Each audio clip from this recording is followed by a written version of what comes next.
Hello, and thank you for tuning in to the Flatirons Syndicate Motorsports Podcast. This show is brought to you by Flatirons Tuning, your source for any aftermarket or OEM Subaru parts. Be sure to check out our store at flatirons.tuning.com and stay tuned with Flatirons Tuning.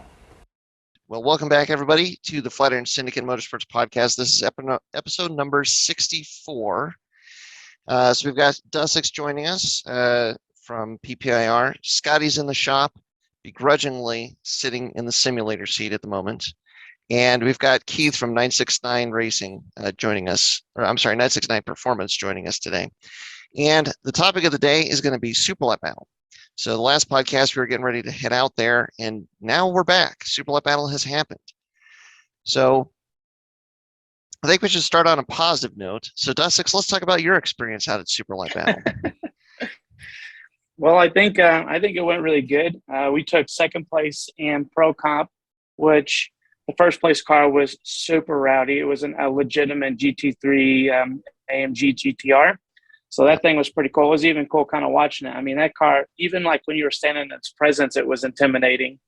But we were able to better some other cars in the class. And I think that looked good for us. And I mean, we had an engine that Keith put together that we basically broke in on the first two sessions. Drain the oil out of it, put fresh oil in it, and then kept on going. So I think really the biggest thing that held us back was the tires. I was just on my used RT660s from the end of last year, and that was definitely what held us back. But I mean, suspension-wise, I was running the Field 442s for my blue car, the brakes, the radicals for my blue car. I mean, all that stuff, a different alignment, and everything on the car felt great. It just definitely the limitation was definitely the tires. So I'm super happy with it for sure. Yeah. And this was, Keith, you rebuilt the engine that was in the yellow cars, which is basically a Spec C EJ207 engine. Is that right? Correct. Yeah. Correct. So no, other than rebuilding it, no changes to the engine. It was just not really. I mean, I shifted a few things around to kind of balance out the weights a little bit, but nothing really out of the ordinary. Okay. Just stock rebuild, new bearings, springs, etc. I mean, it was Nice. fun.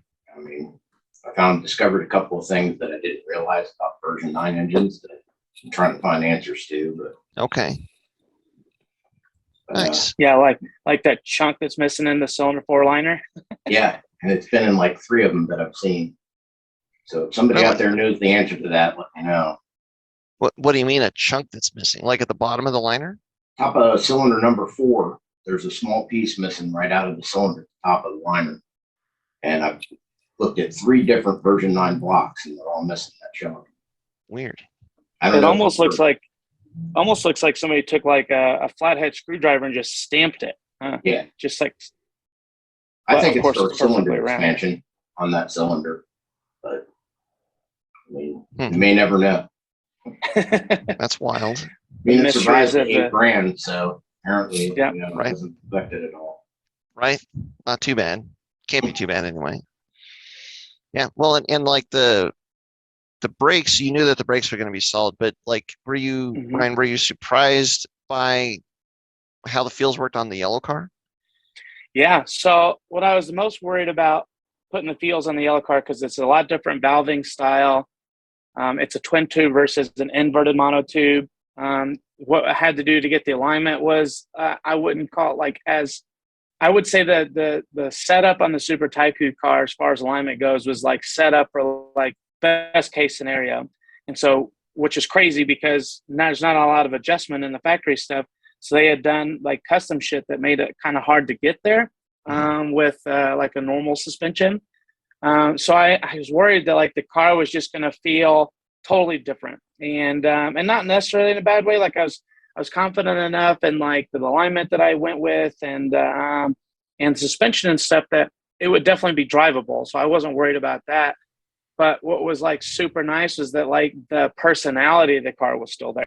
Like it was still crisp, it was still snappy, and it wasn't as bouncy, which is kind of nice. So I mean, if there was a part of the personality, that was one thing I was okay with. You know, it wasn't really the only time it was really even remotely jumpy under power is coming off of the apex of turn 1, and it's still ripply there. It's still kind of cut up there, but I mean, that car was soaking up curbs like crazy. It felt like, I don't know, like kind of like pretty much the same car, except like way more compliant. So that was cool. And what I was the most worried about was the vanity of the car, already being down a beautiful bumper, and that we weren't going to get two tires in the air. But I've already got tons of photos coming in from photographers saying like, this is crazy. I mean, Via caught, I think, one of the best ones so far. So, and so that was kind of fun. So like the car basically still had all of its personality.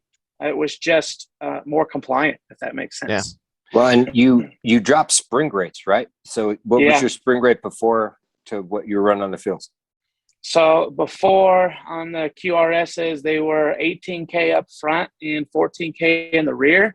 And then the fields were 13K up front and 12K in the rear. And we didn't make any sway bar changes. Okay. Well, and the other big change is that you had to put on the knuckles from the blue car with the brakes, which meant you had a little bit more robust wheel bearing in that. And by doing that, but you had to do that to move the suspension over. Yeah, so that was definitely it definitely added some time. So the rear hubs were able to use, but the front hubs, like you're saying, John, I had to go with the 05 Plus with the bolt-in bearing.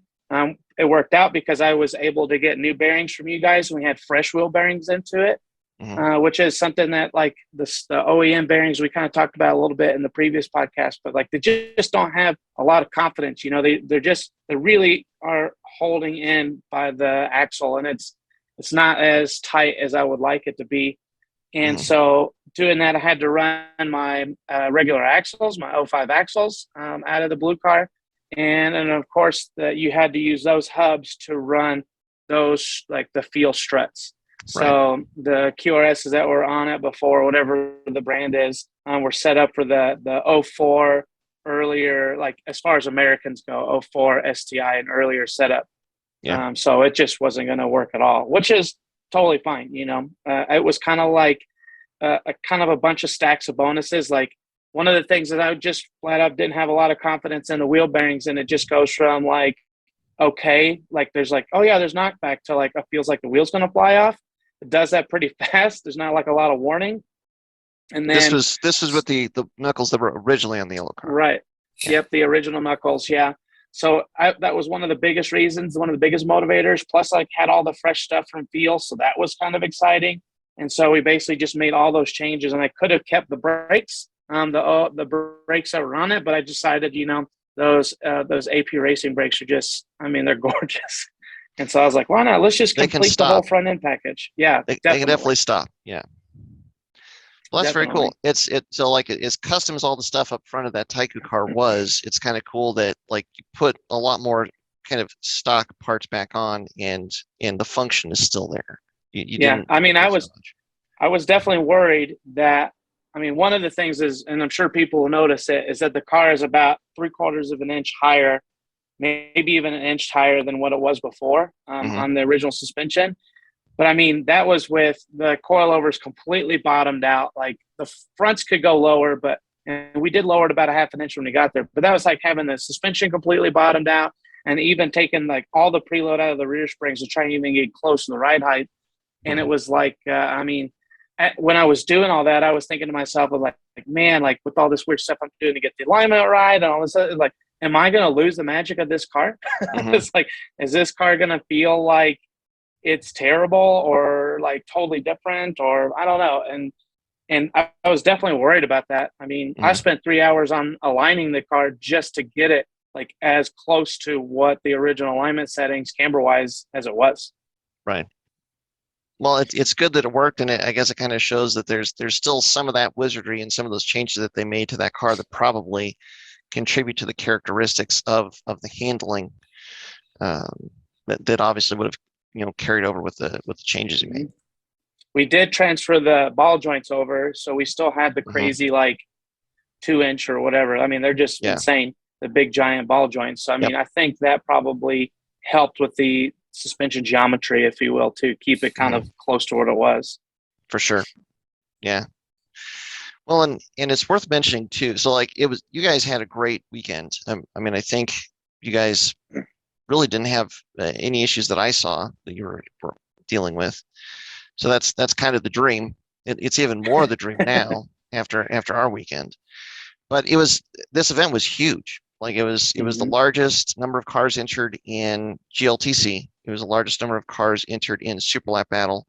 I think it was over 100 cars total that were entered in the event for anything, and that's just what was driving on track, like the drift stuff. There's a whole other group of cars doing all that. Car show, yeah. I mean, they said, and this is the first year they did that Twitch stream too. And on just Saturday alone on the Twitch stream, they had over 300,000 people watching the Twitch stream.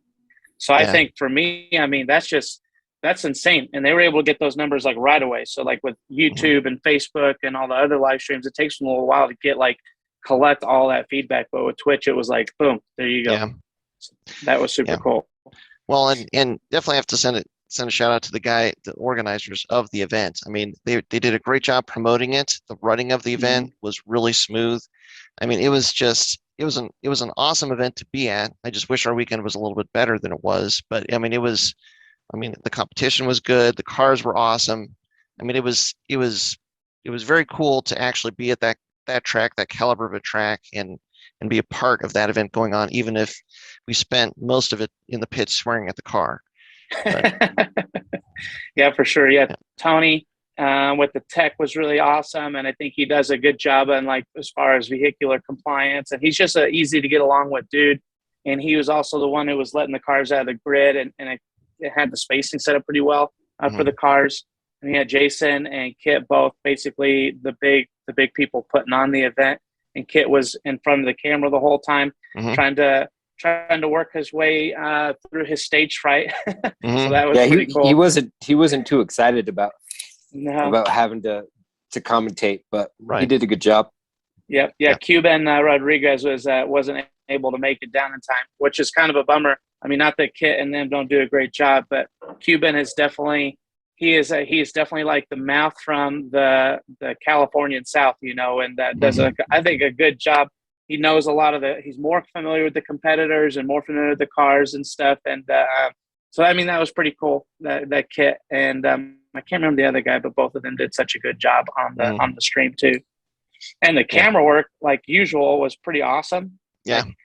They kill it with that. So yeah, that I'm sure that there's a lot of stuff built into the facility at COTA just because it is such a ridiculous track, but they were able to utilize it and really make it with not that many people. I mean, they had a handful of people that were running the cameras and stuff like that. So I mean, it was not a one-man show. They had staffing to do it, but it looked like they had 10 times the number of people that were putting it all together, which is awesome for the fans. If people weren't able to get there, they still had the ability to kind of tune in to the live stream, watch it, and feel like they got 85% of the experience of being there. Heck yeah. Which is awesome. Yeah, for sure. And I definitely want to, before I get too carried away, I definitely want to throw a shout out to Kyle and Brett, and of course Keith and everybody who helped while we're at the track. I mean, I don't think I really touched anything on the car other than the steering wheel and the door handle, so that was pretty awesome. And they took care of me the whole time, and it's just nice that with the small team, I think everybody knew exactly what needed to be done. Fortunately, we had pretty good luck putting the car together, and it didn't have any other real problems. But it was nice that everything just went seamless. And I would come in the pit and I'm like, yeah, I think I flattened that tire and I think I knocked the suspension out. And Kyle would be like, yep, that doesn't look right. And they would make the fixes, and then a car would be fueled up and I would go back out there. I didn't have to check the oil at all. I didn't have to worry about any of that stuff. So definitely hats off to my team, and definitely hats off to Keith Keith was definitely nervous. I mean, he was texting me the week before, so you're going to get 30 or 50 miles on that thing, right? And I'm like, I don't think so. I don't think there's going to be enough time. And he's like, oh, okay. And so we got 5 or 6 laps on the oval, nothing super crazy, just to make sure, mostly for my sake on the suspension. If I was going to fix something major on the suspension, I needed to know it then. And no overheating issues. I mean, the engine fired up. We didn't even anticipate. We weren't even trying to start the engine. Adam Wood was here kind of helping me poke around. And when you fired the key up before you started anything, we had a little bit of a fuel leak, so I'm tightening fuel line. And then we didn't know if the fuel lines are going the right direction because they're just AN lines that are just obscure. So he like cranks it just a little bit just to see if it would fire, and the thing just like sputtered up to life. And I was like, that was super cool, and everything just went well with the engine. I mean, I mean, the thing ran smooth, and I think people expected it to be like really wild and rowdy compared to before, but like ultimately it was so good before. It was nice that like, I mean, the people at Subaru knew what they're doing, so it was awesome that Keith was able to, I mean, replicate, if not like even improve on what they did. I mean, I can't believe how fast the car starts up. Even when it was like 10 degrees outside here and I fired the car up, it just like, I mean, it just, on the first hit, it just fired right up. It was crazy. That's awesome. Well, and like one of the reasons you had a hard time shaking the car down, because I mean, basically doing all the work at a racetrack, I mean, you have prime facility to try and shake it down, but weather was not our friend this year. So I think we left in a snowstorm, we drove back into a snowstorm, and we had a good deal of snow and cold weather for, like the 2 weeks leading up to having to go down to Texas for the event as well. So it was not very conducive to, like, I don't know, just turning laps, getting the car warmed up and broken in. So, yeah, for sure. And just not a lot of time either. I mean, even the RV needed work. I had to go through the trailer a little bit. That PPIR let me borrow their trailer, which is super awesome. So mad shout outs to Pikes Peak International Raceway for, I mean, being so helpful for this event. And as well, I mean, it was just, I don't know, just not enough time, and just tried to take on a bunch. And then just like with everything else in my life, if it wasn't for the last minute, would there be any minutes at all? Right. Right. So, yes. And I could see Keith. I mean, he was doing, what were you saying? You were still shaking over there, nervous? Keith was like full confidence once we were like ripping the rev limiter down the front stretch and the back stretch. He's like, yeah, we got this. Once you get a session under your belt and you don't have any gremlins pop up, then I mean that's definitely confidence inspiring for sure. Well, once he told me that he hit $8,000, I was like, okay, well, the warranty's expired now, but it'll be all right. It held together. It's going to be fine. Yep. Yep. Keith, what did you think of the event? Because this is your first time there as well, isn't it? Yeah. As far as the drive down, that absolutely sucked. 21 hours straight through. Right there with you. Yeah, I'm never doing that again. It's going to take 2 days to get down there, or I'll fly. Yeah. But like you guys were saying, the amount of people that were there when they had the spectators coming around. I mean, there were just so many people there that you couldn't get around to actually look at the cars. Number of people just coming out of nowhere to look at all the cars. And I thought that was really cool that they did that. I've never seen an event that actually allowed people to come down into the pits like that and view the cars and that, that aspect of it. And I thought it was an amazing event, amazing track, but just the drive down and the drive back was awful. That's really, I can't sedate it enough. It was just horrible. Oh yeah. Yeah. I mean, we're recording it and it's Thursday. So we've been back for 3 days, 2 days, and this is the third day. And I still feel like if I could sleep for like another 24 hours, I might be back to normal-ish. It's taken me a few days to get back into it, but I had other stuff to do. So when I got back Monday, I slept for about 2 hours and then came to the shop and was here till about 6 o'clock that night. So wow. Yeah. It is a haul. Well, thanks in part to you guys having me down there. I really enjoyed meeting you guys and hanging out there. Unfortunately, other things happened with the Pikes Peak car there. Yes. Do you believe I still have a bet running with Scotty on what actually may be wrong with the car? So yep. Yeah, we took on it. It's going to be a little bit before I get that motor pulled, but believe me, I'll be sending you pictures as soon as it's out. Yeah. Well, before we dive into that, I just want to, kind of to that point, Keith, it was awesome to like meet you in person, be able to like talk to you in person. That was awesome. There was so many people that came by and chatted with us. So many of the competitors, we finally got to meet them in person, got to meet Bailey Ipock in person, Austin Sierra in person, Thomas Smith, so many. That dude. It was just, dude. Yeah. It was really, really cool to finally actually be able to hang out with these people. Devin from Professional Awesome came by, chatted with him a couple times. It was all these people that like we've been talking to or sending messages back and forth to, we were all in the same place somehow. It's almost like they put on an event to just bring everybody together.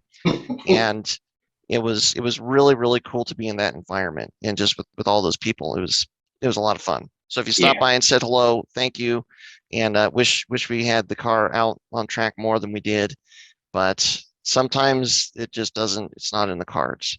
And for us, it was not in the cards this weekend. So I guess, I don't know. I don't really want to spend like a ton of time going into like all the minutia of what happened to us. No, I don't think we don't need to dwell on it at all. Yeah, I mean, we kind of the car didn't work, and we chased our tails all fucking weekend trying to make it work. The car was overheating. Basically, it was overheating within about a quarter to a half of a lap, and to the point where it was with the new hood that has all the good venting, which is great, but then all that coolant was getting sprayed on the windshield. So like there was definitive indicators that the car was not running right, that the car was hot. And so we basically, I think we got one lap in that was like at maybe 7/10 in practice on Friday. We did 2:44, and that was it. Everything else was like a warm-up lap and then an overheat and back to the pits. So that was, and we spent like Scotty, Viet, and I. Viet was out there taking pictures, but Scotty and I pretty much spent 2.5, 3 days in the garage trying to figure out what the heck might be going on and all sorts of weird stuff. We're going to probably put together a video kind of going into gory detail as far as what happened, but it was just, it was just strange. And it was frustrating. And I'm, mostly sorry for Scott that he did not get any hot laps and did not really, like, we went out to the event, but never got to the point where he felt like he was comfortable on track, was familiar with the track, just because just really didn't have any time out there.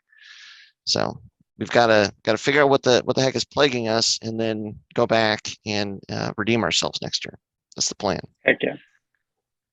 I'll be honest with you, it was killing me because, I crew for rally teams all the time. And in rally, you don't have a whole lot of time between stages. So if something happens, you got to be on it, figure out what it is. And usually, like I said, 90% of the time, it's always something simple. And then just watching this happen and thinking, man, I feel helpless, because I was like, there's nothing I can really do without, getting in there and just ripping everything apart. But, I really think that was a shame, because I think that car would have performed really well there. Yeah, I mean, it would have been great if we could have gotten into the 220s, anywhere in the 220s, and it would have been a huge victory, I think. And the fact that just on the one like partial lap that Scott did, he basically cruised into a 2:44. I mean, there's definitely time in that car at that track. For sure. But it was, I mean, one of the things that's been on my mind ever since, like, spending all of this time diagnosing all this. Well, Tassa's joining us. We'll kind of give him a moment. But is that, man, the diagnostic process, like when you have a problem, like you really, it's important to try and assess the problem, try and diagnose the problem, like look at the information that you have and find a solution. And that's what we were trying to do. But there was just so many weird things that happened that just like seemingly defied logic and physics that was going on, or just, you could maybe chalk it up to just plumb terrible luck. And that's what hung us up. I mean, it's when you have an overheating issue, I mean, like I said, Keith, it's usually something simple, and there's just a handful of like basic things that you would look at first. And like, just as an example, the first time the car overheated, this was on Friday, brought the car back into the pits, overflow bottle is full, and so we know that we've pushed coolant out of the overflow. So pour that out, put it back on the car, start filling the car up from the no spill funnel, and we get about a half a gallon back in the car. Then all of a sudden I realized that as water is going in the no spill funnel, it's coming out the overflow.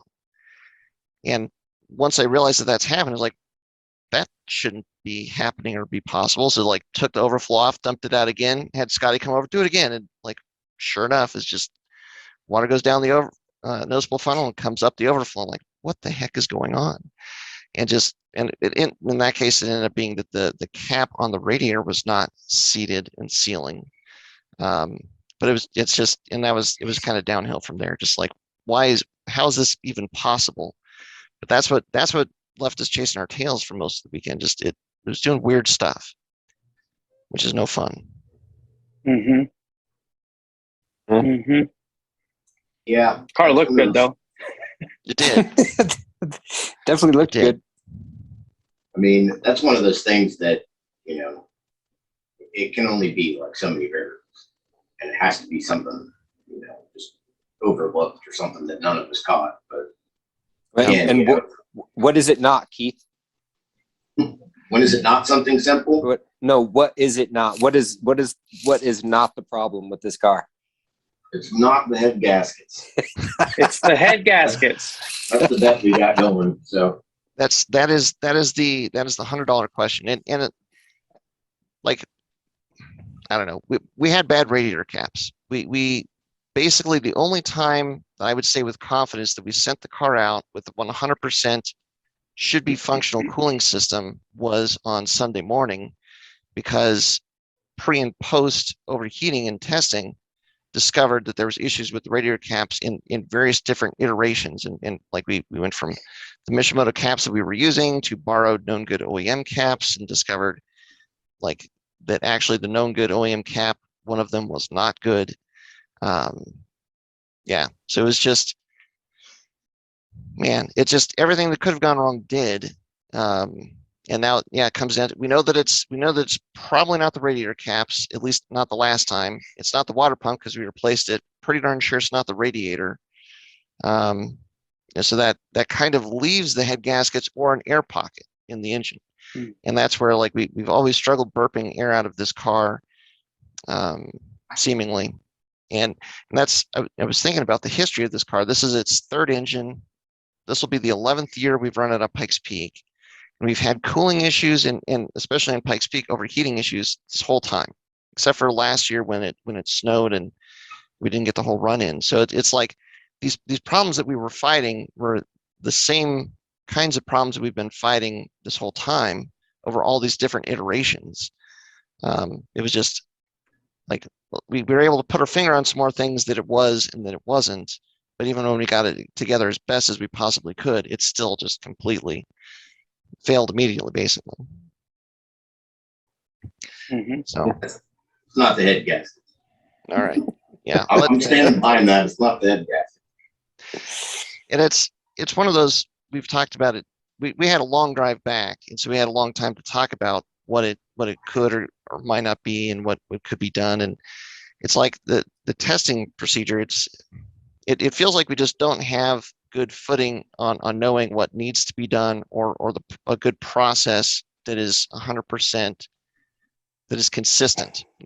And so we shook the car down at the end of last year before the winter weather really set in, and we had an overheating problem. Went back to the track, burped the coolant. The problem seemed to be fixed, and that's where we were thinking it is the simple thing of really thoroughly burping the coolant. But that's where we started, and that's what we spent a good chunk of the weekend doing, and it just never paid dividends for us, unfortunately. So, well, one of the things we decided was that this is our first major event outside of Pikes Peak. The car doesn't get a whole lot of other track time out there. But one of the things we decided is, if we're going to spend the time, the money, the long time driving to go do these events, we want all the spares. We're going to bring the engine hoist and the engine stand and probably a full spare long block backup. And we're going to take everything that we can to make sure that if there's an issue, we're going to make sure that one way or another, the car gets back out on track. Because, chasing our tails. And one of the things we discovered in Austin is there's not a lot of Subarus, and not a lot of the little stores out there, AutoZone, O'Reilly's, none of those places actually carry Subaru parts. Yeah. So the 35-minute drive to Austin Subaru Saturday morning to get the few parts that we thought it was. And that they had. Yeah. Like, we were going to try a new radiator. They didn't have a radiator. Basically, all they had was a timing belt and a water pump. Dang. So Yeah. So, I mean, yeah, we need to make sure we bring all the spares, everything, or maybe just a second car. A second car. Bigger trailer with the whole second car in there. The One second doesn't car work. made it the whole weekend. Yeah, there you go. We couldn't have borrowed anything off your car though. Nothing translates to us. We need two of the same cars so we can interchange parts. I see. I see. Yeah. Well, and it's, we were talking about like, all these spares and being prepared to do all that sort of stuff. I mean, again, it's just with the rally environment, we've got a good set of spares, but there it's almost all suspension because like that's with the rally car primarily that's the carnage is like you're bending control arms, lateral links, that sort of stuff. Occasionally an issue with brakes, but that's usually about the extent of it. And like I think there's one time we had an engine failure, but that was at Rally Colorado in the last handful of years, and we were able to shuttle parts back and forth. But yeah, going to COTA, being that far away, 17 hours. I mean, there's no way to get stuff back. We did overnight some stuff from the shop to us there, but apparently Saturday delivery doesn't mean Saturday delivery, so it ended up getting delivered on Monday. We're gonna try a different thermostat, but didn't show up. So yeah, we were definitely more out on our own than we were kind of used to or prepared for. So that's one thing that we've got to address when we come back. Oddly enough, Brian had suggested that I build a couple extra engines and bring them with me. And within the first, I think Friday, we actually had a guy that lost an engine there because of a cam gear failure. Yep. Yeah. Corey Kreider. Yeah, that could have been one right there. Mm-hmm. And then I believe Austin Sierra lost his car on Sunday. Yeah. And it was a rod bearing failure. Yep. Being prepared is one of those things that sometimes you can do, and sometimes it's just difficult once you get into that situation. Talking to a lot of people, it was the timing of the event. I mean, in a lot of ways, it's like the perfect time to go down to Austin because it was not crazy hot. I would much rather go down in February where it's like it was actually a little bit below freezing Friday and Saturday morning and definitely at night, and then it would get up into like the 60s and 70s during the day. I mean, I think that's a great time to be at that track versus where it's like maybe 100 degrees or more during the track. Because I mean, that's as tough as that track is on the car. I think if it was over 100 degrees, man, that would just be there would just be carnage because it's hard to keep the car together in that environment. But it also means that there's not a lot of time to test the cars, shake it down. And yeah, it's one of those things where like the car's been sitting, we haven't really gotten it on track in like 3 months. It was okay the last time we tracked it. Is it going to be okay this time? Well, you're rolling a little bit of dice there. We hoped. Yeah. You got a whole season ahead of you of shakedowns to get you ready for next year. One of the things that's been bothering me is it's like, okay, well, let's say we went to the track 2 or 3 times and the car was totally fine. Is that really an indicator of potential success at the event? Or is it like at that point you've used up all of your good fortune and then that means it's more likely that the car is going to have an issue when you go 17 hours away? I don't know. I was surprised all the car fires they had. Yeah. There was 3 cars that were on fire there. And I mean, that was really surprising. But, yeah. Hondas, man. Those damn Hondas are just too hot to handle. I was really surprised Howden had the issues he did. And that just came out of left field with him. I mean, normally his cars are, dead on. Dialed. Yeah. And to have that happen, that was kind of sad because he had a longer drive than I did. So he had to come from Canada. So. Right. It was colder too. Poor Robert Medina talking about long drives. Maybe his drive wasn't that long from Mexico. They ended up something major happened on their Civic, and they were able to get it back out by the end of the weekend. So I think they like hustled all through Saturday night and stuff to get the car back out on track.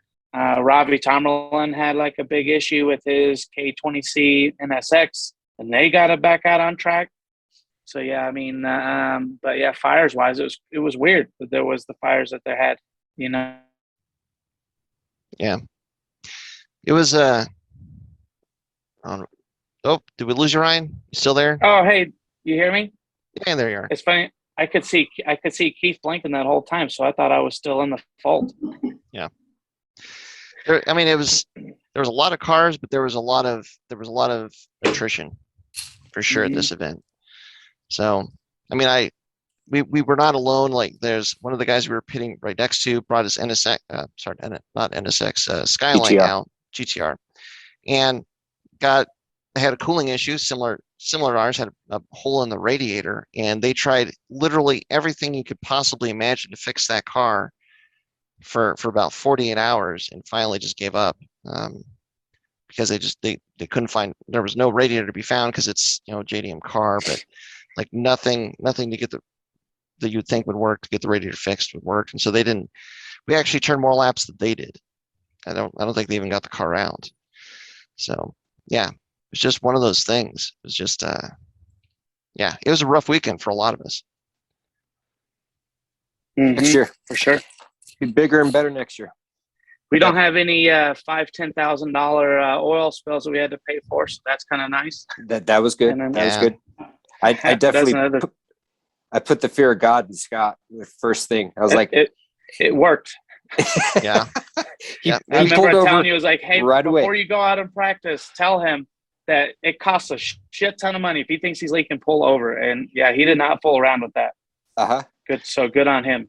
That is the only thing that I didn't like about the facility is that, you know, usually if you lose an engine and you have some kind of a failure where oil comes down onto the track, the penalty is, well, you lost an engine, and the penalty of that is you have to put a new engine in the car. Versus like there at COTA, they charge you for the cleanup. And so yeah, there's somebody dropped a bunch of oil on the track, and yeah, that was going to be a Texas, isn't that stiff, where the oil's from? I mean, right? shouldn't they- Yeah. shouldn't they Came just be from the happy to get earth. the oil back? Yeah. I mean, Yeah. That's called renewable resources right there. Yeah. I mean, I get it though, because that facility, I mean, just the caliber of cars and racing that they do like throughout the year is very high, and so they cannot shortcut or take their time to clean up an issue like that. I mean, we were all packed up. We were pulling out on Sunday, and then like the Ferrari Challenge and the Acura Real Time Racing, the big rigs started pulling in because they're probably racing this weekend. So it's like, yeah, I mean, we can't. No, they were just testing. Real time posted up that they went out for 2 days of testing and just shaking the car down. But still, I mean, yeah, they would not be stoked if there was a partially cleaned up oil slick on the track. I don't think so. unlike Mid Ohio up by us, that they got oil on the track, just keep driving, you'll be fine. We'll get it eventually. Oh man. They're just gonna have like little track cats out there just putting litter on all these little oil spots in Mid Ohio. Right. Yeah. Right. Don't worry, the rain will wash it off. At some point. Yeah. In Ohio, it's always raining. It'll rain later today. And Keith said it's raining right now. It'll start here shortly. Yeah. When I lived in Kentucky, it rained, like, especially from like through the spring and through the fall, it rained most days. Like maybe sometimes for like an hour or two, but it rained most days. It snowed on us on the way down, going through Kentucky. I mean, like whiteout type snowing on the Bluegrass Parkway. Mm-hmm. It was a little nerve-wracking at like, midnight driving down a 4-lane road with snow coming down and you couldn't tell what was in front of you. But yeah, got past it. So yeah. Oh yeah. Well, and so I mean, what do you guys think? What do you prep wise? I mean, what would you consider as the best case, the best practice to prep a car for an event like this? I mean, is it something where you like the best case is to get it to the track 2 or 3 times, thoroughly shake it down, and then like if that all works, then that is a good indicator that the car would be successful? Or like one of the things that we talked about is, man, even if we hadn't had any issues at all, or any like major cause for concern, like do you tear the engine down? Do you pull the head gaskets and the heads off and inspect everything and put it back together just so that you know that like all the gaskets are fresh? You've had hands on and eyes on like all the internal workings of the engine, or is that just be crazy? I think I personally think a part of it is just like the season thing. So like if you're going through the whole season, I think if you look at Super Lap as like the crown jewel, right?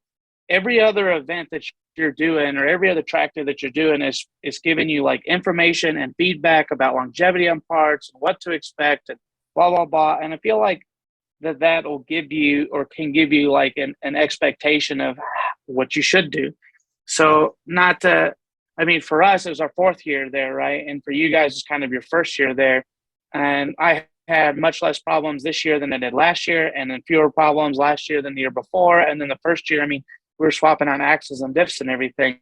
Oh yeah. So I think it's just one of those things that's like, I was confident that as long as my car started, I was confident that everything else was going to be fine because I had raced the car all year.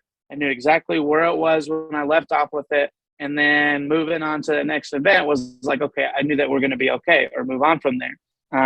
And then the rest of it, I think, is just, I mean, having spares, because you'll never know when a cam gear is going to blow up or when this is going to happen or when that's going to happen.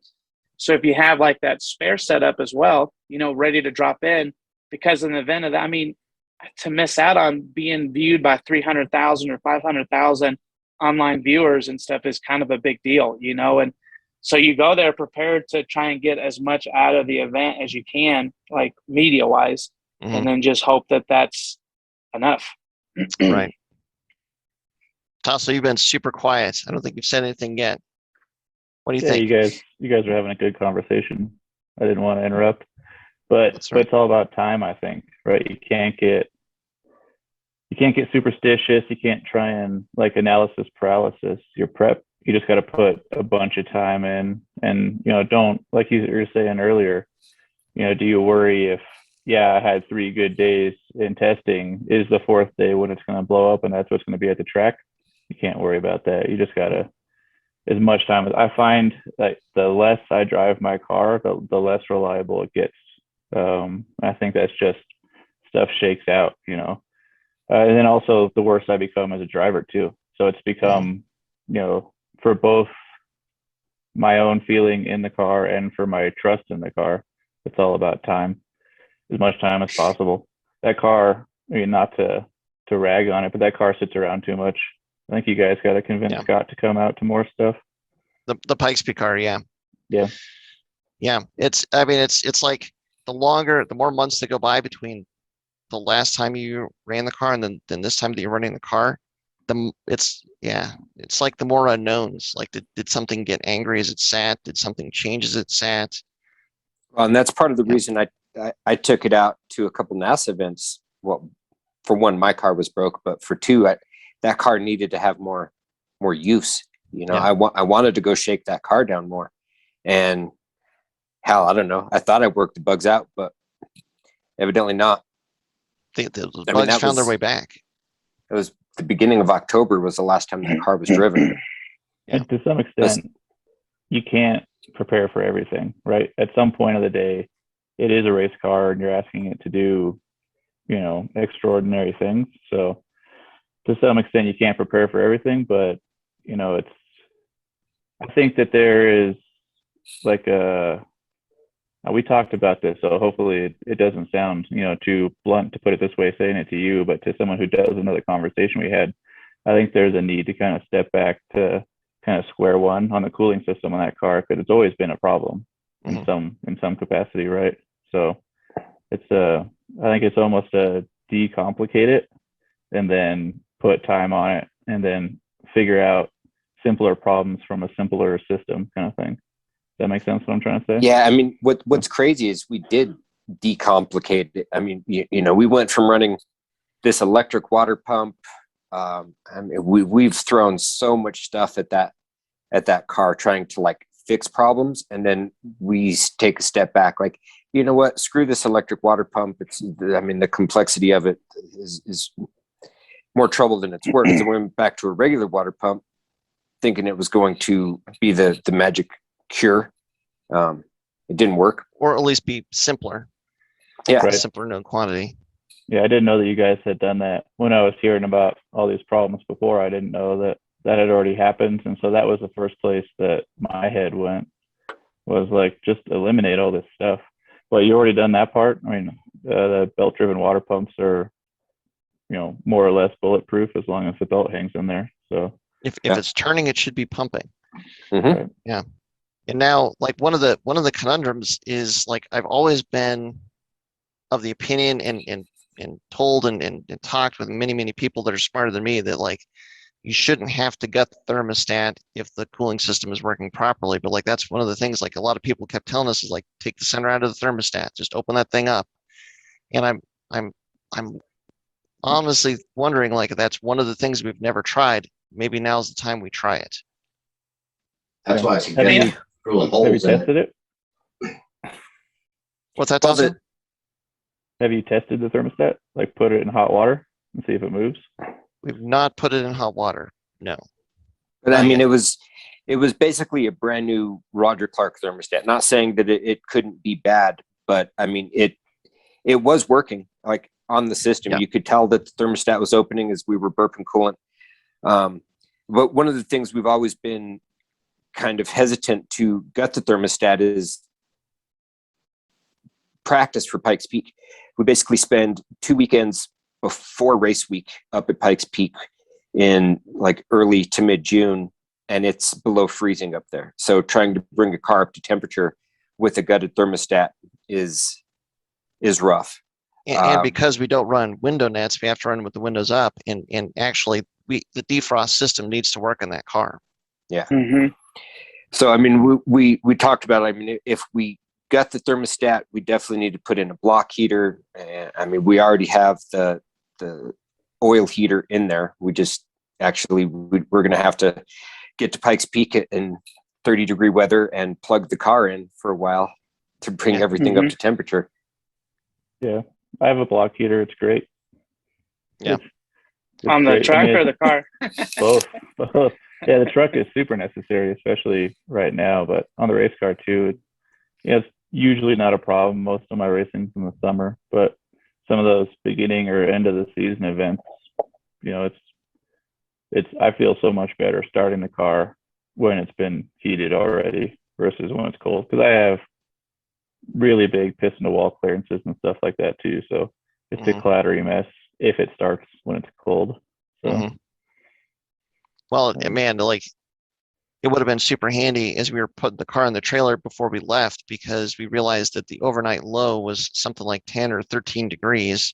And the car's got water in the cooling system. We've got water in the water sprayers. And so Scotty found a space heater that we plugged in the trailer just to try and keep everything above freezing so that the car wouldn't get damaged sitting overnight.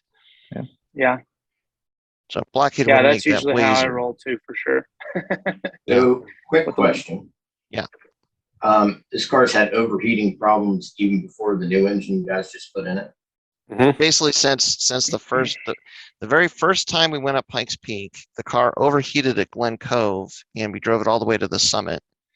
And we've had overheating issues it's usually on race day. Usually the car's fine in the week leading up, because it's close to freezing, and we're only running it for a couple miles because that's the way Pikes Peak is broken up. Whenever we've gone to High Plains to shake the car down, I think really short of the NAS event that you went to, Scotty, I don't think we've ever had any significant overheating issues at High Plains. But it's just, when Pikes Peak race week on the event, car's overheated pretty much every time. So I'd be looking for something that doesn't have anything to do with the engine, like maybe the heater core or something like that, getting plugged up or something like that. Yeah. You could back flush the heater core and see if that would fix it. Yeah, I mean, it's can't. Yeah, you could do Well, I that. mean, it's hot on both sides of the hoses too, though. And it was putting out a lot of heat in the car. That doesn't necessarily mean that it's working efficiently. Sure. I mean, the irony is I guess it's maybe not even irony, but like, this was a flood car. So the car spent 2 weeks underwater in 13. That's how we got our hands on it in the first place. And that heater core is from when it was underwater. So, I mean, We could have maybe just bypassed the heater core. You can just bypass it and see if that fixes it. Sure. Yeah. I mean, I know you said you need your defrost at Pikes Peak and stuff, but even go get like a online parts store race car heater or something like that, just to completely eliminate the factory heating system. At one point, they make little electric heaters, like electric heater defrosters like that. Yeah. I mean, they make some that work with your coolant too. You just, because obviously, we talk about this all the time. OEM makes so many, more constellar compromises for production quality packaging or production ease packaging, stuff like that. So just eliminate all the OEM part of the cooling system, or at least that part of the heating system, right? And just run your own lines. If you still need your defrost to, I know they make them online. Yeah. So might be time to try something like that. But I think at this point we're gonna pull the engine. We're gonna look at the head gaskets, and we just gotta know one way or the other. Is it the head gaskets or not? I'll take pictures. Yep. Put known Take dead head pictures of gaskets back in. Take pictures of like where the head mates to, or basically the cylinder, the top of the cylinder. So like when I was running, my other previous engines, I don't know if you call it lucky or misfortunate, but I created a lot of data for myself in 2019 by blowing shit up constantly.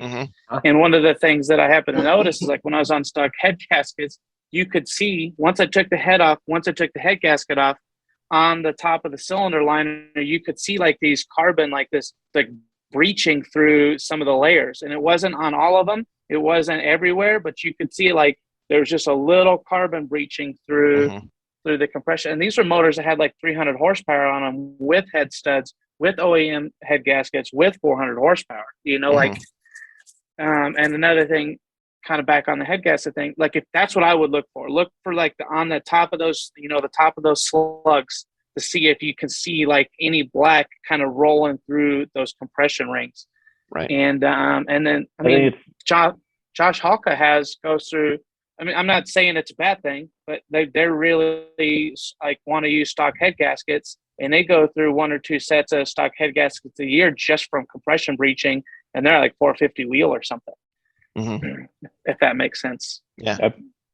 I pretty regularly, because there's a couple different layers of sealing there, like if you picture like tree rings or something like that, I pretty regularly on OEM gaskets go through like the first one or so until I have like one complete ring of black close to the combustion chamber, and then partials outside of that. But I've never had one that actually made it, I've never seen the carbon actually extend in the cooling jacket on mine.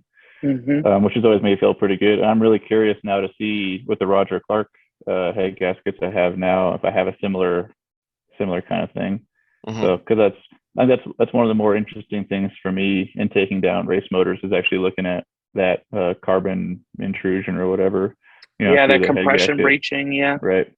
So, and I even have a known weak spot in mine right now where there's a nick in the face. But we figured it was outside, like that first rolled over, thing that they do on the head gaskets, that first little compression ring there. So we like dipped some copper into it. Like we sprayed the spray copper gasket stuff into like its own cap, and used a Q-tip and like dipped that in the little dip into the nick.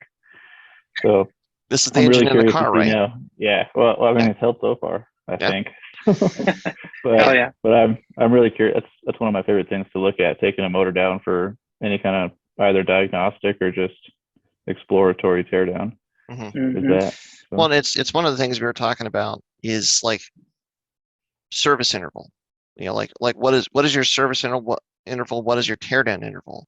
And like when you get into a point like professional race teams, like it's based on time or mileage, where they will pull the engine and go through the whole thing.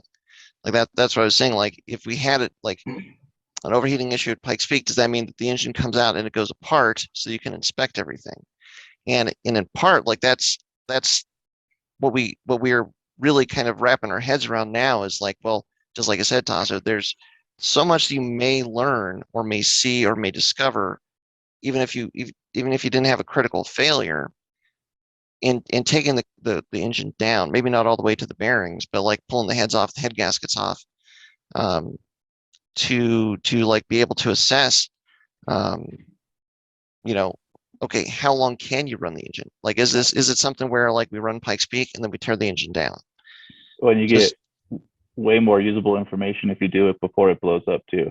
Right. Because sometimes in the case of blowing up, it eliminates all the data you would have otherwise, right? So that's normally my service interval is when the engine removes its own oil. I start thinking about making another one. So, but like for the first time now, I'm starting to plan for my next motor before this one's in pieces already. And it's like I feel like maybe I'm turning into an adult or something, and it's some sort of big step in my life as a race car idiot. So, but it's I mean, the last few motors, there's been so much carnage that I haven't even been able to, like, I think this is the problem, Right. But it's I'm pretty sure it was the head gasket because I found it in the trunk and there's this little scratch on it. But I'm not sure if that's from when it flew into the trunk or if that's what caused the failure. But I think that's what it was. Yeah. Yep.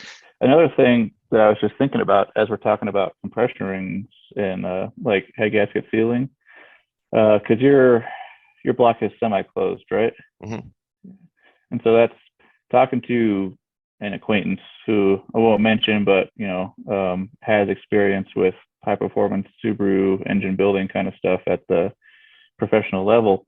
And talking about closed decking versus not.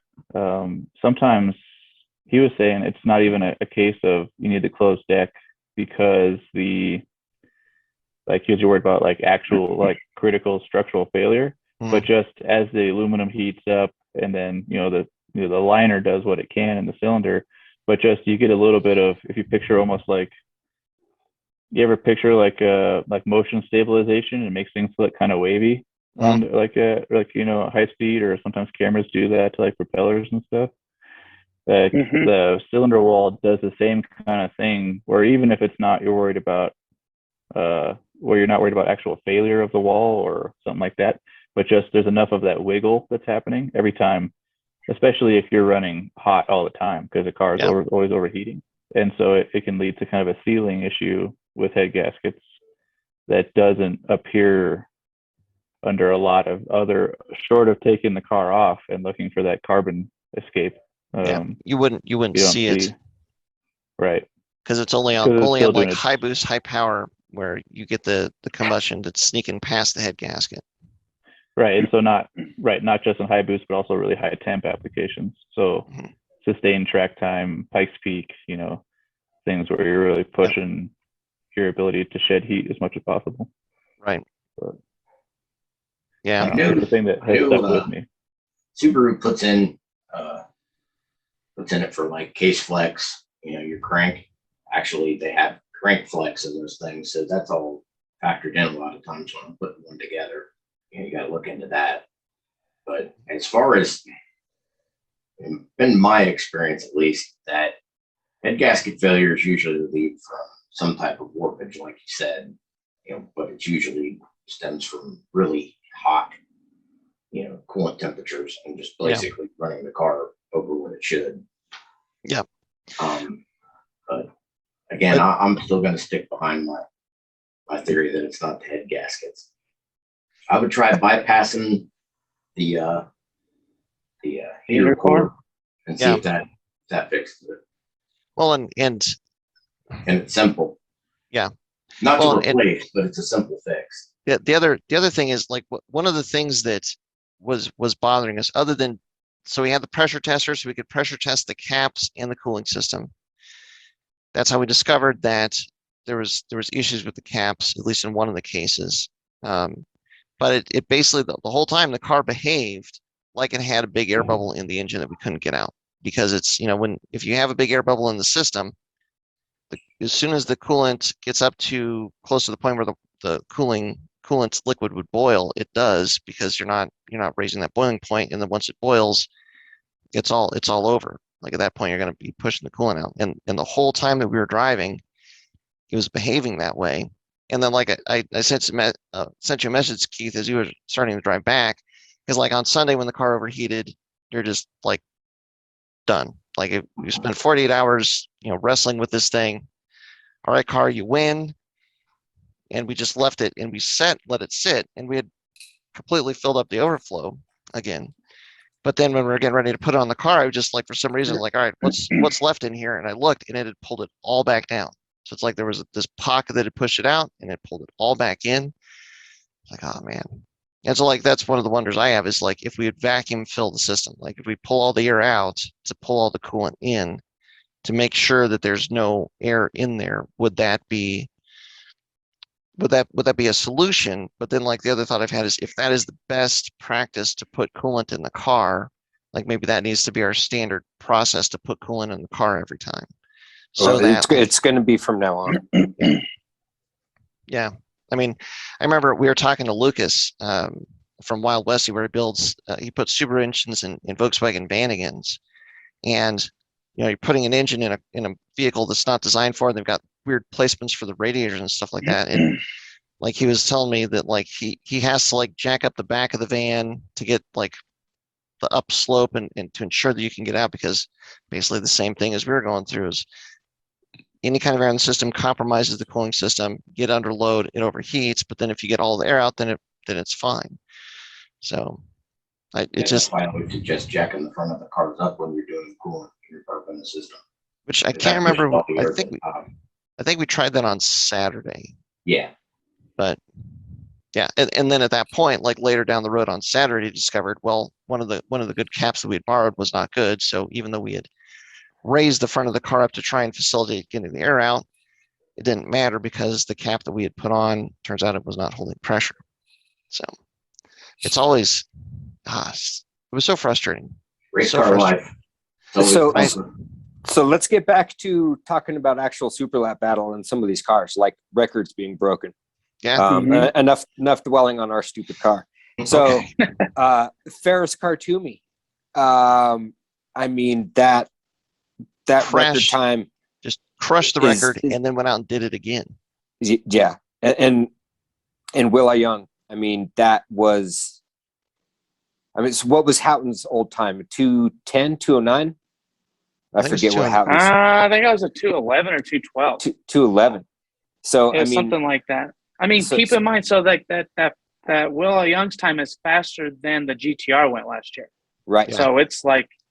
Right. So two cars broke the old record, which is just insane. And I mean, is that 2 years old?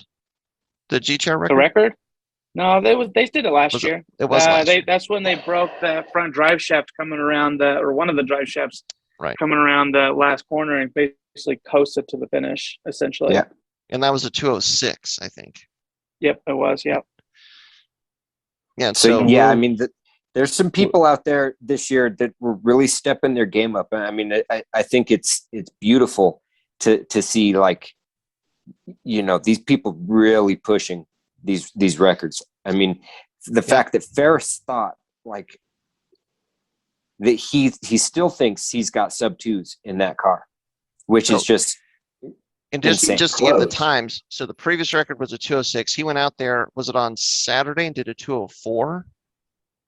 Yeah. And then was it later in the day on Saturday, or was it Sunday morning that he did the 203? I don't know. I was buried in a motor, so I didn't really get to watch a whole lot of racing. But yeah, the records definitely fell. Yeah, and Willa Young did a 205. Right. Front wheel drive record, and if Ferris wasn't there, he would have reset the whole thing and won the whole race. And for comparison, that AMG GTR GT3, like professionally built race car that took first in Pro Comp. I mean, I don't know exactly who that driver was. I don't know professional driver, like what that guy's skill was, but that car, an actual GT3 race car, did 211 out there. So the fact that you have a front wheel drive Honda running 205s and then this beast of a Corvette actually doing 203s is I mean, it's just crazy. Yeah. Ferris has been breaking a lot of records though.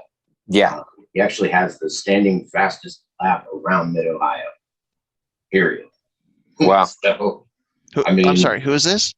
Ferris. Oh, Ferris. Okay. Yeah. Yeah. He actually holds the track, the fastest lap around Mid-Ohio. For any kind of car. Right.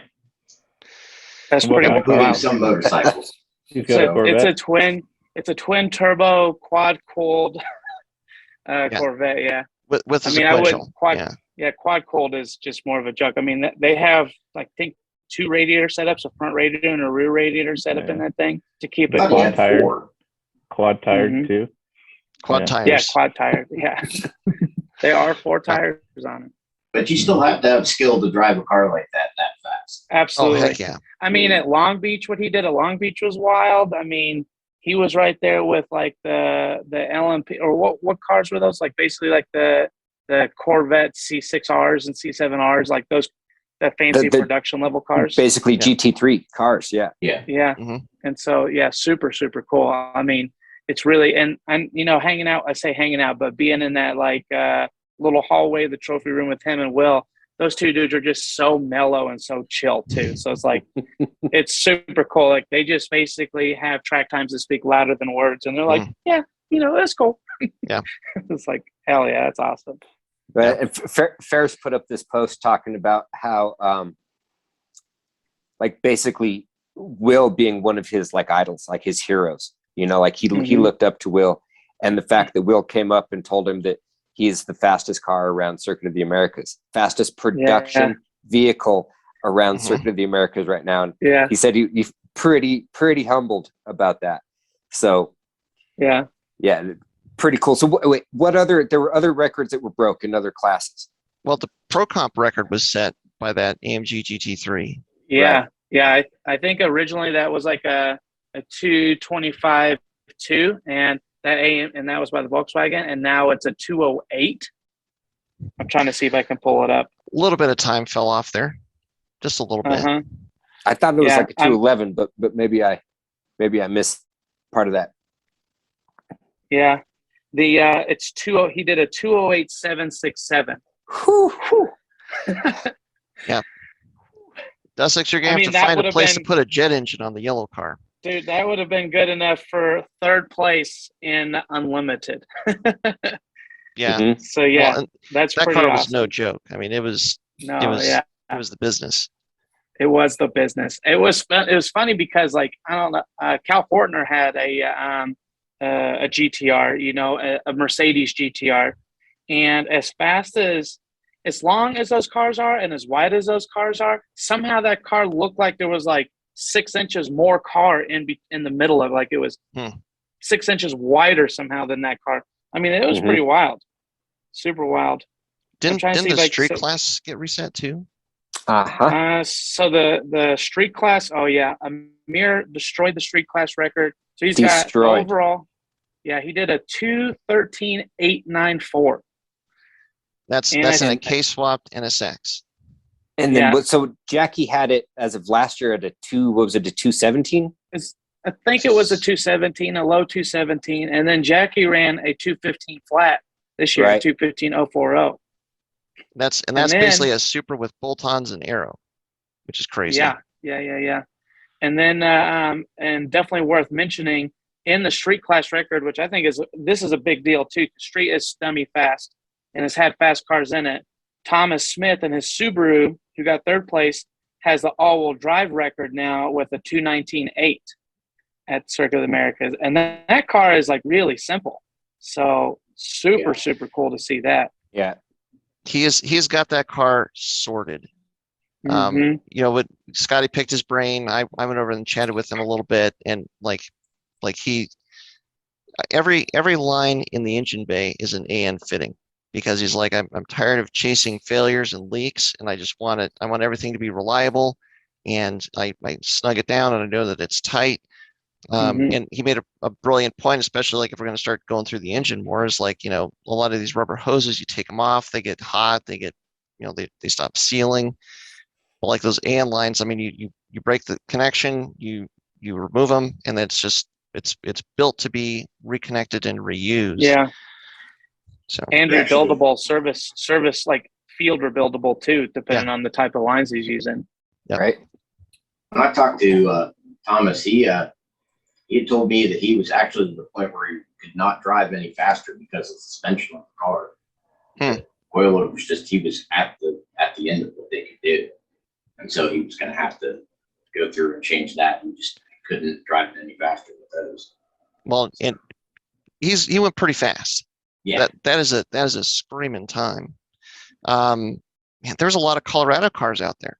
So there's good representation for Subaru. I think there was 11 Subarus. Couple of people had issues like we talked about, but Thomas Smith was absolutely the high point. I mean, he was carrying the Subaru torch and took it to third place in straight. But there's a lot of Colorado cars too. Do you want to talk about Gabe? Yeah, Gabe ran. So one of the reasons why I was really paying attention to Gabe, so you got Gabe Shadid, that's who you're talking about, right? Mm-hmm. He was racing in Unlimited. He races locally at High Plains and with NASA and SCCA, does High Plains, Pueblo, all those other things. Like the time I wanted to do to try and beat this year was like a 2:18.5, right? In the blue car. So that's, could even still be for the future. So watching and see what Gabe does is kind of like, okay, that's my carrot. Like I'm not trying to beat Gabe, but if I can keep up with Gabe, what's Gabe gonna do? Well, Gabe ran a 2:17.8 in a 550 wheel horsepower BMW. It's like, I think that's pretty freaking incredible. So he is definitely like I think a good target to kind of give you an expectation of what, at least for myself, like what I'm going to be able to do at COTA. And I mean, that dude, and he's so mellow. That dude is that dude is like a chiller among chillers. He is super, super cool. It's a supercharged V8 M3 with a really sorted factory package. DSG. Yeah. Yep. Tidy. And I mean, he does this insane time and makes it look effortless. Mm-hmm. And the crazy thing is, so to tell him what time he put down at High Plains. So at High Plains, like unofficially at High Plains, didn't he do like a 149 or something, Scotty? Do you remember? I thought it was lower than that. I thought he did a 146, 145, 146, something like that. I think unofficially it was something like in the 40s. Whatever it was is in the 40s, which is just like absolutely mind blowing. Yeah, I mean, even at a minute 49, that's crazy. Yeah, and I mean, and I think he's ran in like the 120 or I don't know, like just stupid fast at PMP, just like untouchable at Pueblo, And so I mean, and he's doing this all on Pirelli takeoffs. So he's not even doing this stuff on new tires. He's doing this on used, like Pirelli takeoffs. So he's He had a brand new set of Pirellis out there. He scrubbed in a brand new set of Pirellis Saturday night for his first run on Sunday. Okay, I see. So he brought the big guns out to COTA. Yeah. But it's I think that's pretty cool. Sounds like we need more cylinders, huh? Nah. Well, is that what this is boiling down to? Well, no. If you take two Subaru engines and you weld them together, that would be 8 cylinders. That would be a flat 8. Yeah. Subaru tried that with flat 12. Yep. Yeah, didn't work so good. Right. Didn't work so good. No. Another cool, and I definitely want to put this person out there. Another cool Colorado guy who went out for the first time was Henry Brodel. And so maybe some people listen to this might know who he is, but he runs the Pikes Peak Track Attack series out here. He used to do a bunch of track stuff back in the day with a K-Series MR2 Spider, like the 3rd gen MR2s. He was able to go out there and basically a K-swap in a MR2 Spider with a soft top. He ran a 228.5. So like that dude stayed ahead of me all weekend. I was like, man, like hats off to him. He literally drove the wheels off of that car. Like it was super, super impressive. And I hope he keeps coming and doing GTA events and stuff like that, because he's been asking me about it for a couple of years. He's definitely a talented driver. And I mean, just to see him make that big of to make the leap into just going straight to super lap. He does endurance racing and stuff like that, but to take one of his personal cars out there and just do so damn well, I think that's pretty impressive. Yeah, it was. Oh man, go ahead, DSX. I was just going to keep talking about a few other Colorado drivers. You had Jake Graham there from TGA had their car. They ran a 29.2 in their car. I think they were struggling a little bit with the tune, talking with them. You had Bob Boileau with a turbocharged MR2, not MR2, turbocharged NC. That thing was pretty rowdy. 410 wheel horsepower NC with giant tires on it. And it's an Ecotech swap. And like the fender flares are like dry carbon. that car looks so good. It was definitely a good looking car. Yeah, tidy aero. I think he ran like a 229 in that car. Trying to think, he had several Rick Enriquez. He's a guy who does SCCA time trial stuff in a Supra. He was there with the Supra, and I think he was intimidated by the speed of the track, but he ran a 230.7. He did really good at Buttonwillow Finals at California at the end of the season. So, I mean, I think he was battling charge pipe problems. He kept blowing his charge pipe like off on the first day. So I think they had to run low boost. You had Zach Lumsden, who does the hill climb. You guys know that guy. You've probably seen him. I know they were having problems with their rally art with that Lancer, I think, and they ran like a 242, I think. It's an Evo 10. It's not really an Evo though. It's a rally art, if that makes sense. Right. Yeah. Does the front wheel drive? Still DSG or no, it's all-wheel drive, but it's all-wheel drive. What they call the SST transmission. Do you know if it was a car that used to be their rally car? Did they adapt it? Because I know for a fact that car is rolled in, which is hilarious. I know they used to run a Corda. Like I was listening to them when they're having a conversation about it with Scott Crouch, and they did used to run a car like with, I guess, hill climb or stage rally. I'm not sure, but I have no idea what car it was. This car, I know for sure they've been running for a couple of years, and they run it with NASA and stuff. And it's the same car they run at Pikes Peak. They actually have two Evos and a Mazda Speed 3 with all kind of the same livery on them. There's a second Mitsubishi in there then. Somewhere, that would have been just a funny thing. It's him and his dad that both go out and run. Right. Mm-hmm. Yeah, a couple of the enthusiast records were broke. There was a Cadillac ATS-V that ran a 235.3. That was a rear-wheel drive record for enthusiasts. And those dudes are on like 220 or higher treadwear tires. So I think that's pretty good. A Civic Type R that brought the front-wheel drive record for a 237.9. That's Stephen Bussler. The front-wheel drive record, I don't know if you guys know who Nick Kors is, Nicholas Kors. I've been around him for a while, and that car I think it's turbocharged now. It used to be supercharged. It's an 8th gen Civic, like a 4-door SI, the K series. Big old monster tires in the front of that thing. It looked so sick. And they kind of had like this fun wrap on it that looked like you could feel it. It was like black camo, but I think it was textured.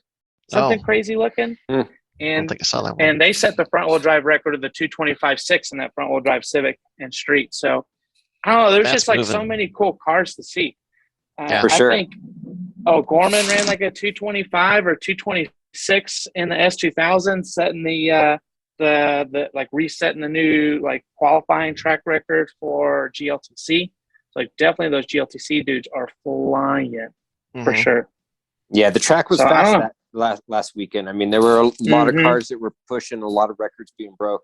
Yeah. Yeah. I mean, I wish we could have played and been part of it, but I don't know. It was neat to be there to experience the times dropping. Yep. Hell yeah. And would you agree that the resurface is tackier or grippier than it used to be? It's gonna be better. It's way less bumpy, especially through the S's. I feel like the grip was pretty good. I had a couple understeer moments, but that's probably limited more to the tires.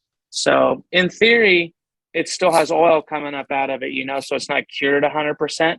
But from what I've heard from a lot of people is that they think it's way faster than it's been in the years past for sure. Okay. So the summer it's going to be rowdy. Should be perfect next year. Someone else's live chat about this kind of stuff last night, and they were saying that definitely it was faster in their opinion. So, yeah.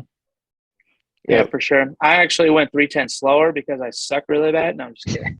Well, I'm not kidding about 3/10 slower. I did manage a 228.7. I think last year I did like a 228.4, 228.5. But last year I was on brand new. Tires make a big difference. And last year I was on brand new AO52s versus my used RT660s. But I really do think that one of the biggest reasons we had such a big turnout was because they didn't have the tire restriction. to just Yokohamas for this event. And that's not going to be for every event, but that's what they opted to do for this one. And I know a lot of people came out because they wanted to run Hoosiers or run what they had in a different tire, instead of getting into the tire game. So that's interesting as well. What tires was Ferris on? Do you know? Did you pay attention? I don't know. I think Will was probably on his Hoosiers because that's usually what he runs. He likes them better too, for sure. Yeah. So let me ask you guys, or we can keep talking about tires if you want. It's sort of on topic, but I was going to sort of change it a little bit because I'm curious now, because you guys follow a lot more of the time attack stuff than I do. And there has been up in, so far, there's been kind of like this gap between world time attack and then kind of United States or North American time attack and those kind of skill levels, or not skill levels, but builds maybe, Yeah. So do you think with cars like Will Young's and this monster Corvette that gap is starting to close? Do you think do you think it's there yet, or what? What's your kind of assessment?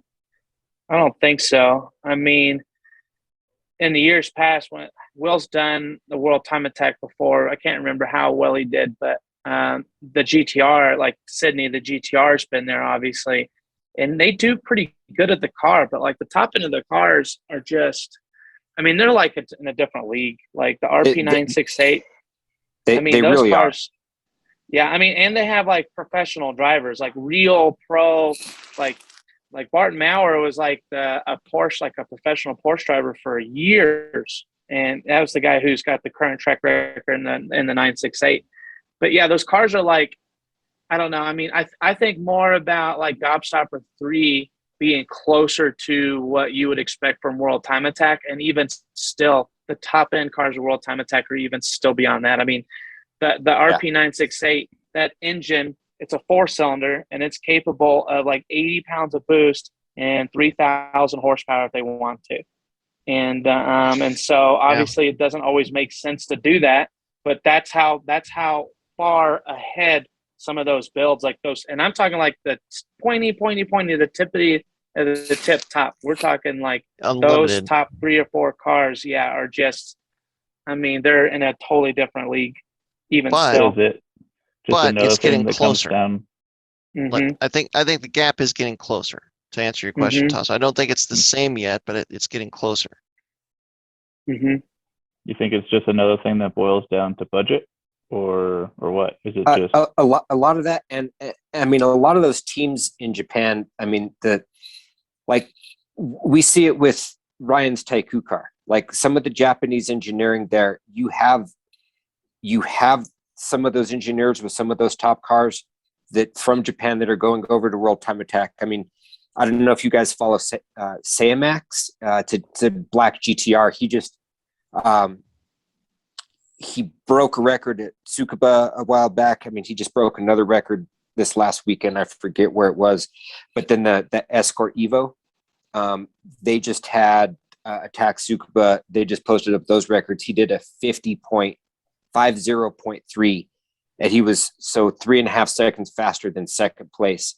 So like some of those engineers for the World Time Attack series, they're a few steps ahead. I mean, I think that Corvette gets it on. I mean, they did a really good job with Aero. They've done a great job with the amount of power that thing puts down, and it's still a few leagues away from top World Time Attack cars for sure. And I think one of the differences is a lot of those pointy end unlimited World Time Attack cars, they're tube chassis cars. They're no longer based on unibodies, and so like it's full game on for suspension geometry and aero. Whereas if you're like Ferris being like, it's still a Corvette. It started its life as a Corvette. It's got a VIN. It rolled off the assembly line, and you're wrestling it into the shape that you want it to be. Versus like, hey, we're starting with a blank slate. We're just going to weld these bars together wherever we want them to be. Mm-hmm. Yeah, I think they still have to maintain like the floor pan and the B pillar, which I know doesn't sound like much. Right. But there is some still there. I think the other part of it is, I think one of the reasons why the budget is on that level for some of those top end cars is because in that part of the world, or whatever you want to call it, in that arena, people look at that as like the true proving grounds, like who is going to be the best. And their company is just simply willing to spend $500,000 to do it. You know, you're Right. paying a driver, you're building a car, and we're going to be the best. And I don't think that time attack in the U.S. is even that serious yet. Like you look at some of these drag cars in the U.S., you know, like where shops are basically trying to close the doors on other shops with their drag builds. There's definitely $250,000 drag builds out there for sure, without a doubt. And I think of time attack as kind of the evolution of drag racing. If it's ever going to be quite like that, it's going to have drama like that too, though. You know, so it's kind of like a give and take.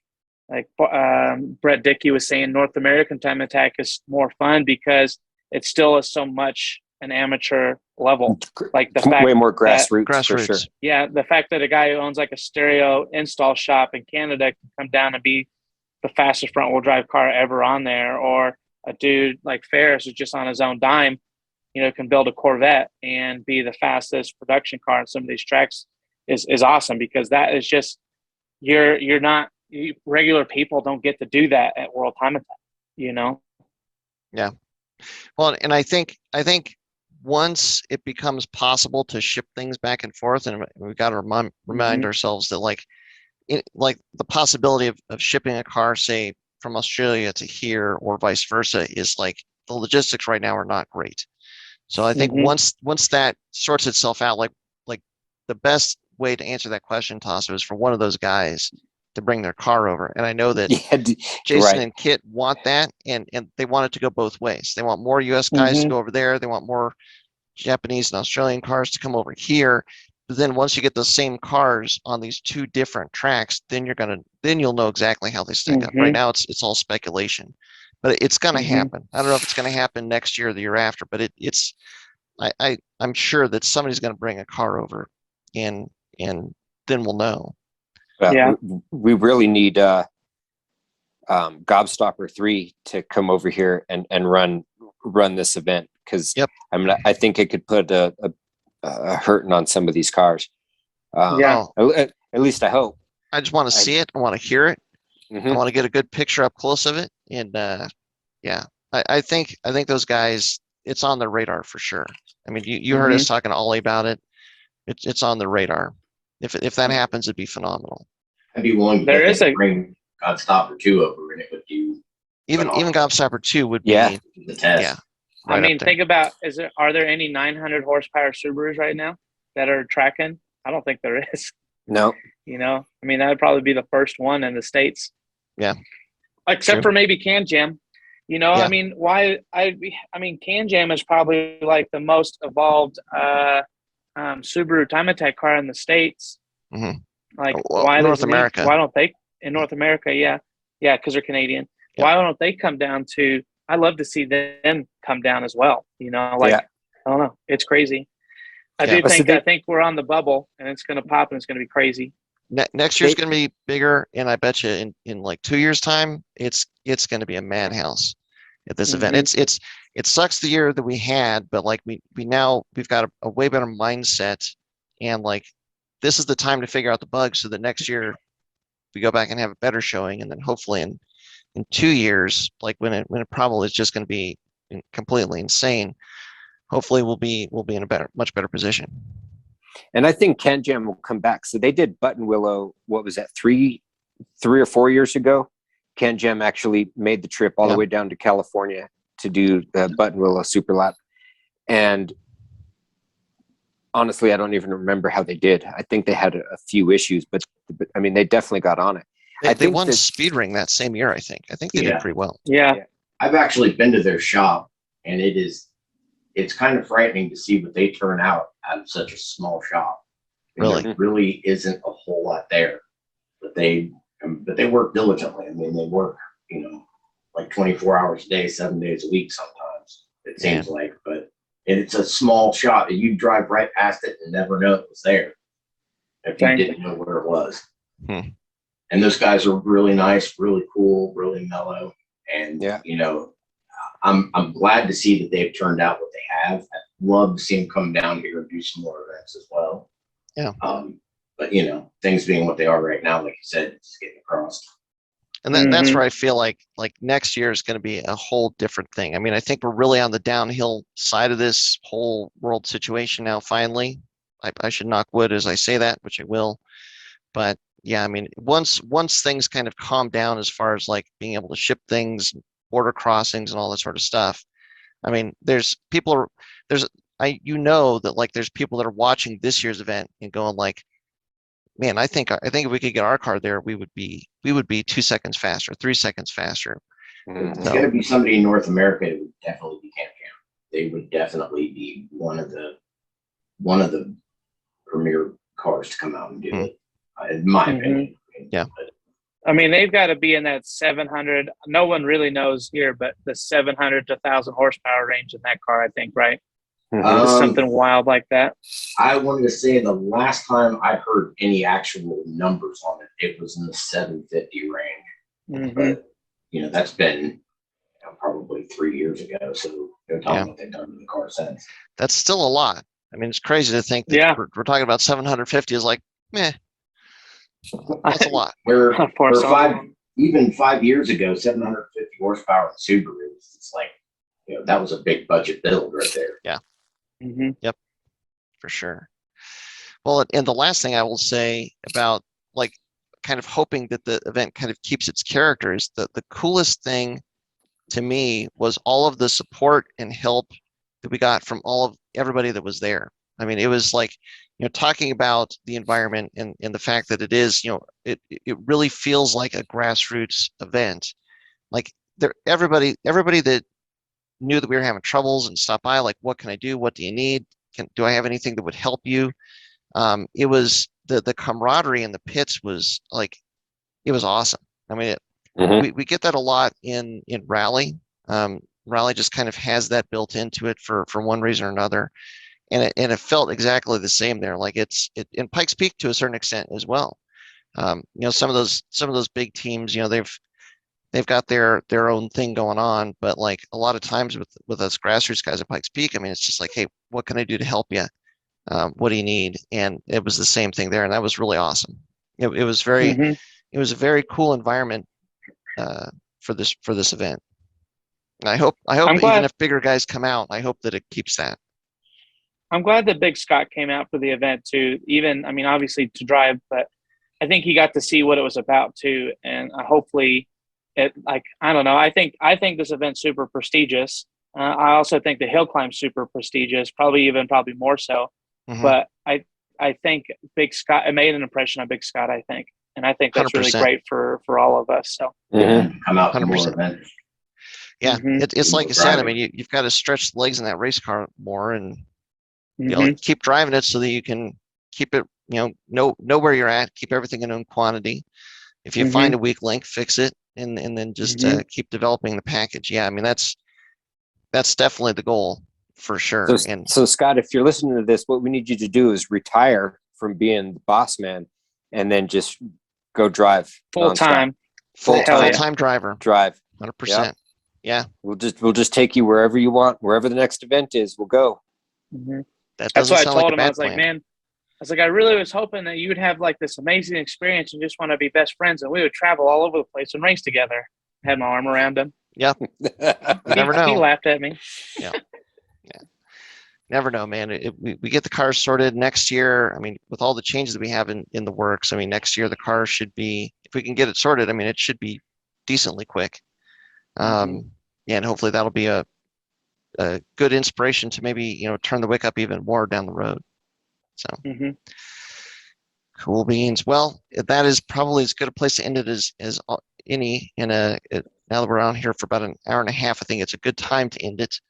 So definitely want to thank everybody for listening. Thanks for your support as always. Thanks to Ryan and Tasso and for Keith especially for making the long trip to join us here on the podcast today. And until next time, as always, stay tuned with Flatirons Tuning. Thanks everyone for tuning in to the Flatirons Syndicate Motorsports Podcast. Once again, we'd like to let you know that your support is what makes this show possible. Be sure to check out our online store at flatirons.com for any of your aftermarket or OEM Subaru parts needs. And as always, stay tuned with Flatirons Tuning.